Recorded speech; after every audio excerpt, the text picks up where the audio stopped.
Oi, gente! O vídeo de hoje ele vai ser sobre as reformas protestantes que aconteceram na Europa no século XVI, logo após o Renascimento. E antes da gente falar sobre elas, a gente tem que entender o contexto que estava acontecendo naquele período. Houve, durante o Renascimento, e continuou tendo um grande desenvolvimento da imprensa.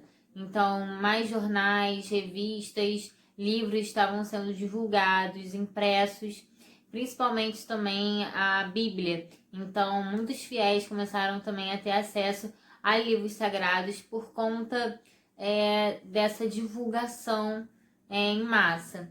E também estava acontecendo a formação dos estados modernos, que eram ali governados por reis absolutistas, que detinham ali todo o poder em suas mãos.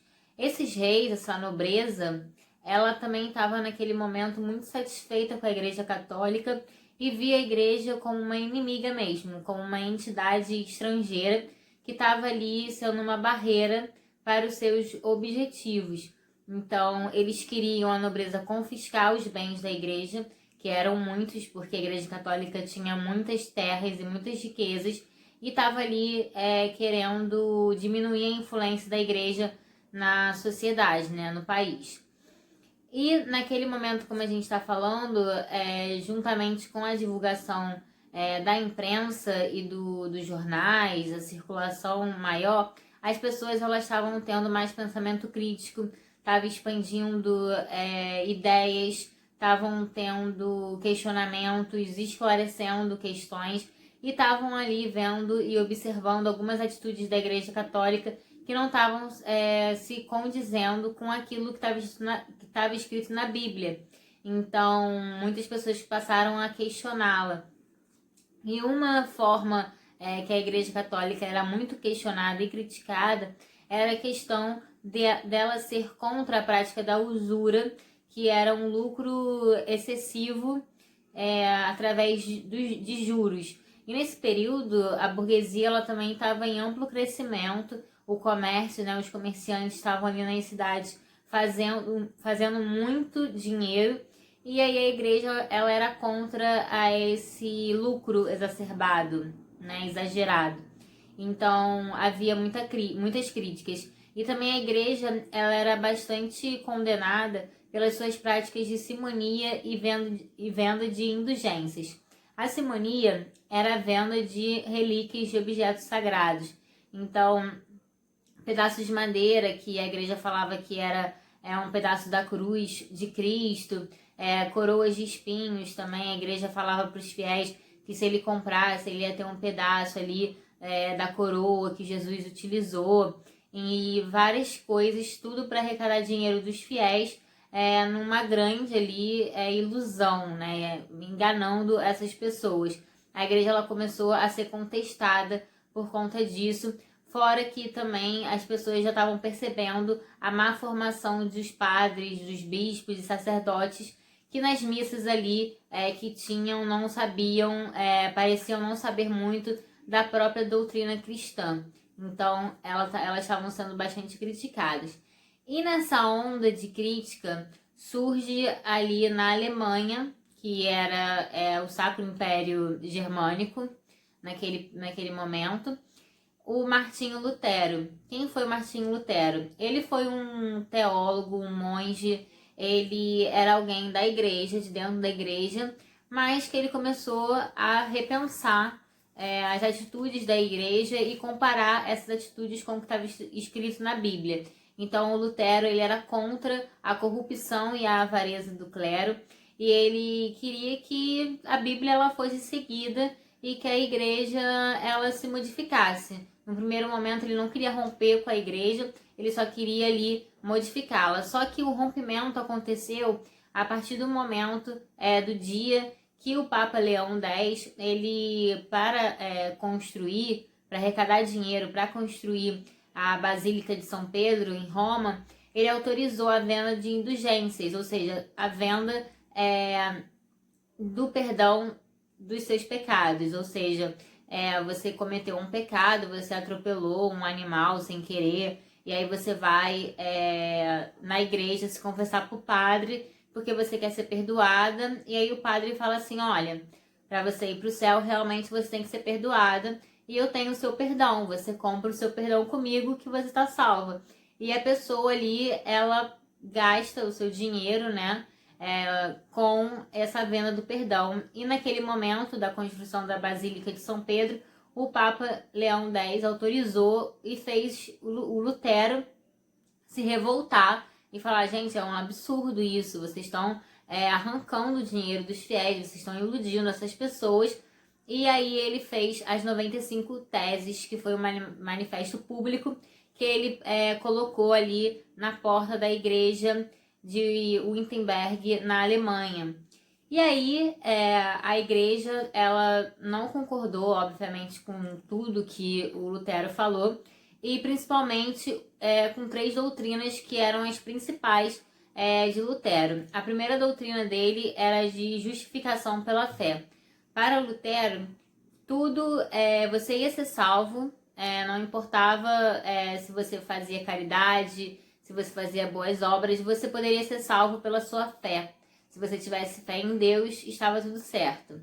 E ele também, ele acreditava, ele tinha a doutrina do sacerdócio universal. O que era isso? Naquela época, a igreja era muito hierárquica. Então, se acreditava que quem estava mais próximo de Deus era o Papa, logo em seguida o Bispo, o sacerdócio, ou seja, as pessoas que estavam dentro da igreja eram as que estavam mais próximas de Deus. Só que o Lutero era contra essa ideia e ele falava que tanto essas pessoas como os leigos, as pessoas comuns, estavam próximas de Deus se tivessem ali a sua fé forte, né, em Deus. E também ele era a favor da infalibilidade da Bíblia, ou seja, a Bíblia como um instrumento principal e sagrado que continha ali a verdade. Ela era um único instrumento que tinha toda a verdade e todos os ensinamentos, e não o Papa, ou seja, quem detinha ali o conhecimento era esse livro sagrado e não outra pessoa da igreja, outra figura da igreja. Isso a gente chama de infalibilidade da Bíblia, ao contrário da infalibilidade do padre, do Papa, que a igreja católica pregava. E o Lutero, ele foi bastante perseguido, ele teve que ir a julgamento, mas ele conseguiu se esconder na casa de alguns nobres alemães que estavam ali naquele momento, como a gente viu, querendo romper com a igreja, diminuir a influência da igreja católica, porque estavam vendo ali ela como uma barreira para os seus objetivos, então eles acolheram o Lutero. E por muito tempo o Lutero ele conseguiu ali ficar escondido, só que posteriormente ele foi excomungado, ou seja, ele foi expulso da igreja católica. E aí, mas ele conseguiu ali um avanço considerável com algumas igrejas luteranas. A segunda reforma que a gente pode falar é a reforma do João Calvino, do calvinismo, que foi uma reforma onde o João ele pregava ali a predestinação da alma, ou seja, o seu destino ele já está traçado e Deus é que decide, né? Já estava decidido quem ia para o céu ou quem ia para o inferno. Ele também, assim como Lutero era contra o purgatório, ele não acreditava nesse espaço, né, intermediário de sofrimento entre o céu e o inferno.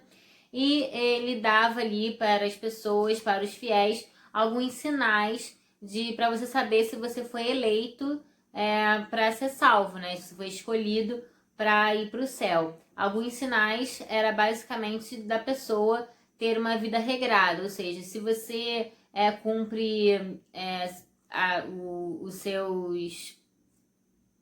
Você cumpre as suas obrigações religiosas, você vai à missa, e aí você se casa, e você, quando era pequeno, você fez primeira comunhão, e você foi batizado, e você tem uma vida toda regradinha dentro da igreja, é sinal de que você vai para o céu. Agora, se a sua vida é muito louca, você não frequenta a igreja, você não se importa muito com a sua fé, você nem tem fé direito, você vai para o inferno. Era bem isso que o calvinismo pregava.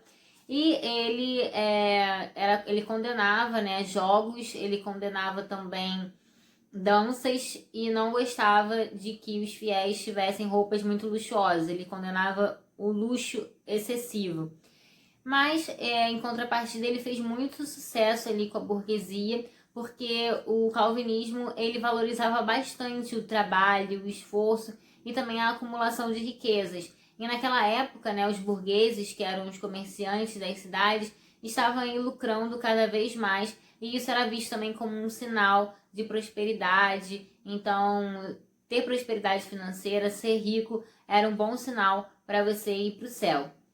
E a terceira reforma foi a reforma anglicana, que aconteceu na Inglaterra. A reforma calvinista aconteceu ali na Suíça, na França, Suíça.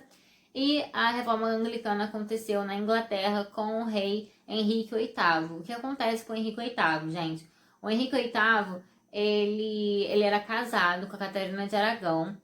Só que ele queria se separar porque eles não estavam conseguindo ter um herdeiro homem. Ele só conseguiu ter uma filha com ela, mas ele necessitava de um herdeiro homem para suceder ele quando ele morresse. E aí ele pediu a anulação do casamento para o Papa, só que o Papa recusou essa anulação. E aí também foi já um choque da igreja com o rei. E o rei também na questão política, como a gente está vendo aí, ele estava querendo diminuir essa influência da Igreja Católica nas decisões do país, então do território, então ele já estava querendo já assim expulsar a igreja dali. Então, além disso, mais a não anulação do casamento fez com que o Henrique VIII ele criasse sua própria igreja, que foi a Igreja Anglicana, na qual era uma mistura também do calvinismo, porque tinha essa ideia da valorização, da hierarquia, do poder, tinha todas essas ideias assim semelhantes. E houve então o ato de supremacia, no qual o rei ele se tornou ali absoluto, supremo, maior que todos, maior que tudo. E a igreja ali, os bens da igreja foram confiscados. O Henrique VIII ele acabou com o parlamento. Então também foi ali uma reação da nobreza contra o clero, né? Contra a igreja católica. E teve também a Contra-Reforma, que a gente vai falar no próximo vídeo. E então, continuem assistindo, curtem, compartilhem, comentem. E espero que vocês tenham gostado. Qualquer dúvida é só deixar aqui embaixo. E ativem o sininho no YouTube.